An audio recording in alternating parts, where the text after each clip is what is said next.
warahmatullahi wabarakatuh. Saya Afidatul Aulia Rahma, absen 35. Saya di sini akan menjelaskan resume materi saya yang bertemakan Pancasila sebagai ideologi nasional. Materi yang pertama, hakikat ideologi. Secara umum, ideologi merupakan sekumpulan gagasan, ide-ide, cita-cita, keyakinan maupun kepercayaan yang bersifat sistematis dan memiliki orientasi terhadap perilaku seseorang di berbagai segi kehidupan. Materi yang kedua, tipe-tipe ideologi. Ideologi terbuka memiliki ciri-ciri sebagai berikut. 1. Ideologi terbuka merupakan kekayaan rohani, moral, dan budaya. 2. Tidak diciptakan negara, tapi ditemukan dalam masyarakat itu sendiri. 3. Menghargai pluralistis sehingga dapat diterima oleh masyarakat luas. 4. Bersifat tidak mutlak atau fleksibel. 5. Isinya tidak langsung operasional.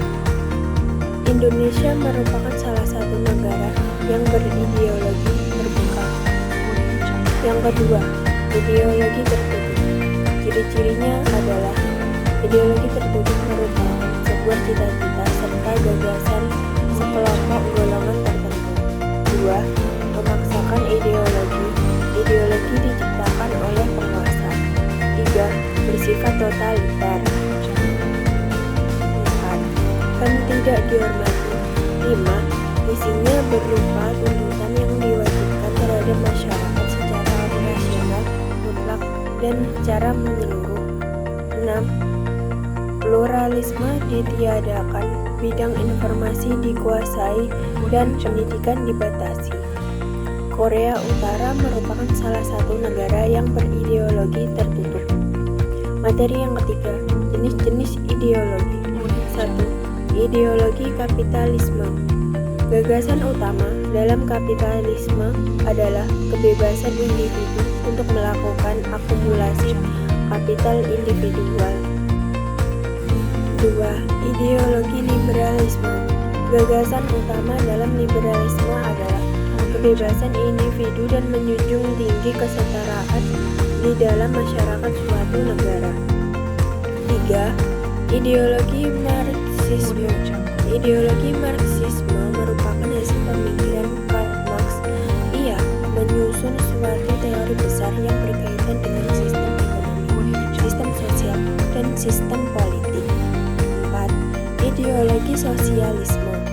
Gagasan utama dari ideologi ini adalah kesetaraan sosial di mana pemerintah memiliki peran dominan atas individu.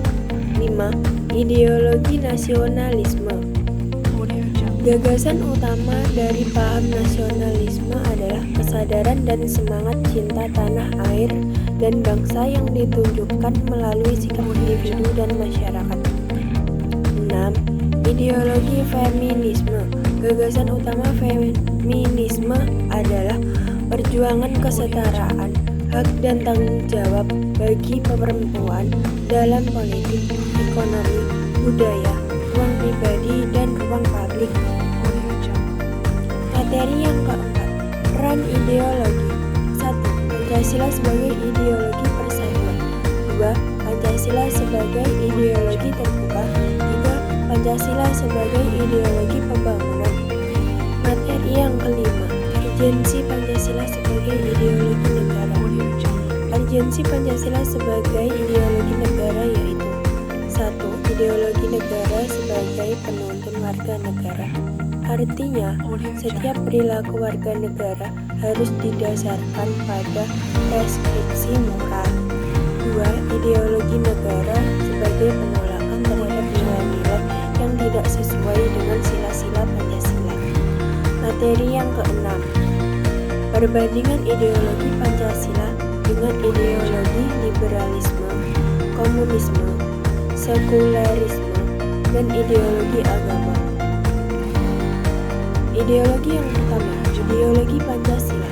1. Bersifat terbuka, di mana ideologi Pancasila ini dapat beradaptasi seiring berkembangnya zaman. 2. politik berdasarkan demokrasi Pancasila. 3.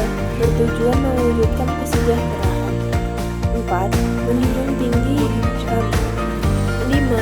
Memberi kesempatan kebebasan pada setiap orang. 6. Mengatur rakyat pada hal-hal yang umum saja. 7. Mengakui adanya Tuhan. Ideologi yang kedua, ideologi liberalisme. 1. Memiliki konsep kebebasan individual. Artinya, kesetaraan bagi semua anggota masyarakat. 2. Hak individu tidak boleh dicampuri oleh negara. 3. Sistem ekonomi kapitalis. Ekonomi yang diserahkan oleh perorangan. 4. Menerapkan paham sekulerisme. Ideologi yang ketiga, ideologi komunisme. 1. Lebih mengedepankan hak semua kelas tanpa ada yang dibeda-bedakan. 2. Tidak mengimani adanya Tuhan atau ateis. 3. Kurang menghargai manusia sebagai individu. 4.